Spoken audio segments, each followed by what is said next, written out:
Newton tutorial classes से जुड़ने के लिए आप सभी को दिल से धन्यवाद। आज का टॉपिक है सेंस ऑर्गन।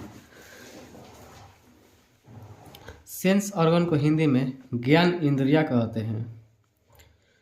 शरीर के वैसे अंग जो बाहरी वातावरण का ज्ञान कराते हैं उन्हें ज्ञान इंद्रियां कहते हैं। इनकी संख्या 5 होती है। जो हमें बाहरी वातावरण का ज्ञान कराता है उसे ज्ञान इंद्रियां कहते हैं। जैसे आप आँख से देखकर कुछ अनुभव करते हैं, कुछ नाक से गंध लेते हैं, कुछ कान से सुनते हैं, तो जो आप अनुभव करते हैं उन्हें ज्ञान इंद्रियां कहते हैं, जो बाहर से हमें ज्ञान कराता है। इनकी संख्या कितना होता है? 5। कान, नाक, आँख, जीभ, त्वचा, स्किन। इनकी संख्या कितना होता है ज्ञान इंद्रिय का? 5। अगला टॉपिक है आई, आँख। कार्निया को समझने से पहले थोड़ा सा इमेज पर ध्यान दीजिएगा। कार्निया जो होता है आँख के सबसे बाहरी झिल्ली होता है। यह पारदर्शी होता है। कार्निया जो होता है आँख के सबसे बाहरी झिल्ली होता है और पारदर्शी होता है। कार्निया जो होता है यह ब्लड के कांटेक्ट में नहीं रहता है और नेत्र के दान के समय में कार्निया की पतली झिल्ली को निकाल लिया जाता है। जिस तरह आप लोग मोबाइल पर ग्लास लगवाते हैं उसी तरह हम लोगों का आँख पर के बाहरी से एक पारदर्शी झिल्ली होती है। ठीक है। यह सफ़ेद वाला पार्ट जो भाग हुआ है यह आँख का श्वेत पटल कहलाता है। सफ़ेद वाला भाग श्वेत पटल कहलाता है। इससे प्रकाश अंदर की तरफ नहीं जाता है। यह अपारदर्शी होता है।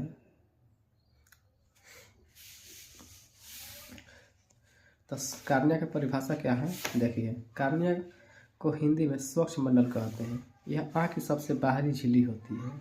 कार्निया क्या होती है? झिल्ली होती है। इसी भाग से प्रकाश आँखों में सबसे पहले प्रवेश करती है। सबसे पहले प्रकाश आँख में कहाँ से प्रवेश करती है? तो कार्निया से करती है। कार्निया ब्लड के कांटेक्ट में नहीं रहता है और नेत्रदान के समय में कार्निया की पतली झिल्ली को निकाल लिया जाता है। और कार्निया क्या होता है? पारदर्शी होता है। आँख में सबसे ज़्यादा अपवर्तन आँख के किस भाग में होता है? तो कार्निया में होता है। प्रकाश का अधिकांश अपवर्तन आँख के किसी भाग में होता है, यानी कार्निया में होता है। अगला टॉपिक है परितारिका। परितारिका जो होता है यह आँखों का रंग का निर्धारण करता है और पुतली के साइज को भी नियंत्रित करता है। यह 3 रंगों का होता है। देखिए यहाँ पर ब्लू, ब्राउन कलर, भूरा और ब्लैक। यह है कार्निया। कार्निया के बीच में पुतली होता है। कार्निया के बीच में पुतली होता है। यहाँ पे देखिए कार्निया के अगर आप तेज धूप में रहिएगा तो यह आइरिस सिकुड़ जाएगा। जब आइरिस सिकुड़ जाएगा तो पुतली भी सिकुड़ जाएगा। और तेज धूप अंधेरा में रहिएगा तो आइरिस फैल जाता है, जिससे पुतली भी क्या हो जाता है? फैल जाता है। इसीलिए तो कहा गया है आइरिस जो होता है पुतली के साइज को नियंत्रित करता है। ठीक है। आँखों का रंग का निर्धारण कौन करता है? तो आइरिस। कितने कलर का होता है? 3। किसी में नीला होता है, किसी में भूरा, किसी में ब्लैक। अब पुतली आइरिस के बीच में पुतली होता है। आइरिस के बीच में पुतली होता है। पुतली जो होता है काला रंग का होता है। देखिए परिभाषा परितारिका का। यह आँख में जाने वाली प्रकाश की मात्रा को नियंत्रित करता है। आँख में जाने वाली प्रकाश की मात्रा को नियंत्रित कौन करता है? आइरिस। कि आँख में प्रकाश कितना जाना है, कितना नहीं जाना है। और पुतली के साइज को भी नियंत्रित करता है। पुतली के साइज को भी नियंत्रित कौन करता है? परितारिका। अगर आप तेज धूप में रहिएगा तो आइरिस सिकुड़ जाता है। जब आइरिस सिकुड़ जाएगा तो पुतली भी सिकुड़ जाता है। क्या इसकी पुतली के साइज को नियंत्रित कौन करता है? परितारिका। अंधेरा में रहिएगा तो आइरिस फैल जाता है, अंधेरा में आइरिस फैल जाता है, तब पुतली भी क्या हो जाएगा, फैल जाएगा। आइरिस कितने कलर का, 3 कलर का, किसी में ब्लैक होता है, किसी में ब्लू, किसी में ब्राउन कलर। अभी आप लोगों को दिखाए हैं, देखिए ब्लू, ब्राउन, ब्लैक।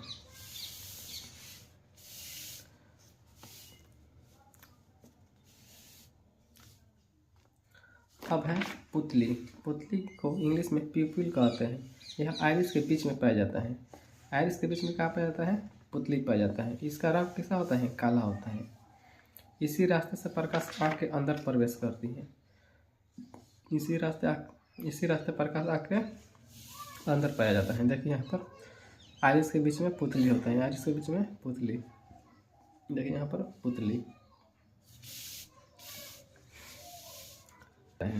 आधार कार्ड बनवाते टाइम आइरिस का क्या किया जाता है, स्कैन किया जाता है। आप फेस लॉक भी डालते हैं तो आइरिस का ही स्कैन होता है।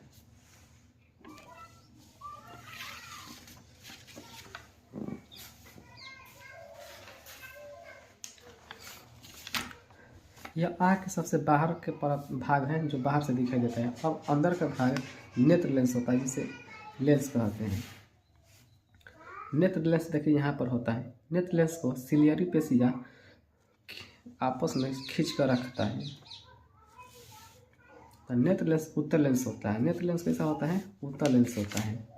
लेंस के आँखों, नेत्र लेंस का सबसे चमकीला वाला भाग होता है। नेत्र लेंस आँख का सबसे चमकीला वाला भाग होता है। लेंस को 6 मांसपेशियों द्वारा पकड़ी रहती है, जिसे सिलियरी पेशियाँ कहते हैं। ये जो नेत्र लेंस है, इसे सिलियरी पेशियाँ द्वारा क्या होता है, पकड़ा रहता है। अगर सिलियरी पेशियाँ इसे खींचकर नेत्र लेंस को पतला करेगा तो हम लोगों का दूर तक दिखाई देता है। और नेत्र लेंस अगर मोटा हो जाएगा तो हम लोगों का पास तक वस्तु दिखाई देते हैं, पास की वस्तु दिखाई देती है। यह नेत्र लेंस जो है किसी वस्तु का प्रतिबिंब रेटिना पर बनाता है, रेटिना पर बनाता है। नेत्र लेंस का संयोजन कौन करता है, नेत्र लेंस का संयोजन सिलियरी पेशिया करता है। सिलियरी पेशिया को हिंदी में पक्षमा भी कहते हैं। जब नेत्र लेंस मोटा हो जाएगा तब पास की वस्तु दिखाई देती है, और जब नेत्र लेंस पतला हो जाएगा तो दूर की वस्तु दिखाई देती है। पतला होगा तो दूर तक, मोटा होगा तो पास की वस्तु।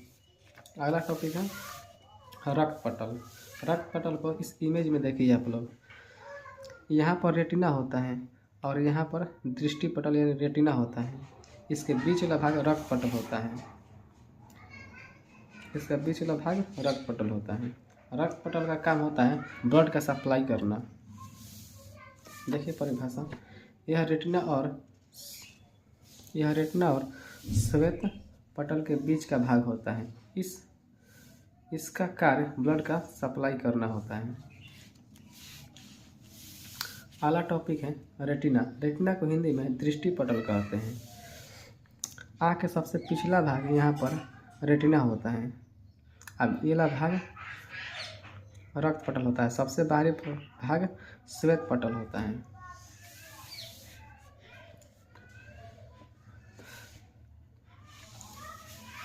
रेटिना को हिंदी में दृष्टि पटल कहते हैं। यह आँख का पिछला भाग होता है, इसी भाग पर इमेज बनता है। आँख के किस भाग पर प्रतिबिंब बनता है, तो रेटिना पर बनता है। इमेज जो होता है वास्तविक उल्टा और छोटा होता है। मान लीजिए वस्तु यहाँ पर छोटा है, यहाँ इतना बड़ा है, तो इससे छोटा ही बनेगा और उल्टा बनेगा, इससे छोटा और उल्टा बनेगा और वास्तविक।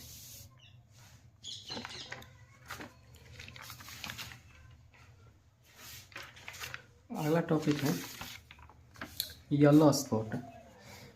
यह रेटिना के बीच वाला भाग होता है। मान लीजिए यहाँ पर रेटिना है, यहाँ पर तो इसका बीच वाला भाग येलो स्पॉट कहेगा। येलो स्पॉट कहीं मैकुला कहते हैं। यह रेटिना का बीच वाला भाग होता है। इस भाग पर इमेज क्लियर बनता है, मतलब प्रतिबिंब जो होता है सबसे साफ कहाँ बनता है, येलो स्पॉट पर। येलो स्पॉट के बीच वाला भाग होता है फोबिया सेंट्रोइड कहलाता है। फोबिया सेंट्रोइड कहलाता है। येलो स्पॉट के बीच में होता है। इस भाग पर इमेज बहुत ही अच्छा बनता है।